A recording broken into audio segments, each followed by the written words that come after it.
अवामी relief के लिए mega break through. Pakistan के पहले निजी बिजली घर ने हुकूमत को मुआहदे पर रजाकाराना नजरसानी की बड़ी पेशकश कर दी। लिबर्टी पावर मुनाफे में कमी और नया मुआहदा $100 से पाकिस्तानी करेंसी में मुंतकिल करने को तैयार। एशिया पाक इन्वेस्टमेंट के चेयरमैन शहरियार चिश्ती की न्यूज़ कॉन्फ्रेंस। कहा प्रपोजल तैयार कर लिया है जो आज हुकूमत को भेज दिया जाएगा। अगर सार्फिन महंगी तरीन बिजली बर्दाश्त ही नहीं कर सकेंगे तो IPPs बिजली किसको बेचेंगे। बिजली की कीमत कम करने के लिए सबको किरदार अदा करना होगा ताकि सार्फिन पर कम से कम बोझ पड़े।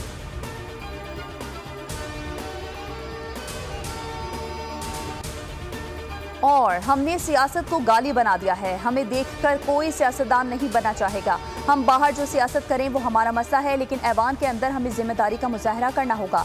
चेयरमैन पाकिस्तान पीपल्स पार्टी बिलावल भुट्टो जरदारी का कौमी असम्बली में इजहार ख्याल। कहा आइन की बालादस्ती के बगैर पार्लियामेंट चल सकती है, ना कोई और इदारा। हुकूमत का काम सिर्फ ये रह गया है कि आज किसको बंद करना है। हुकूमत का काम आग बुझाना है, मजीद आग लगाना नहीं। अगर हुकूमत ये सोचेगी कि ईंट का जवाब पत्थर से देना है तो ये एक दिन की खुशी होगी, अगले दिन आप भी उसी जेल में होंगे।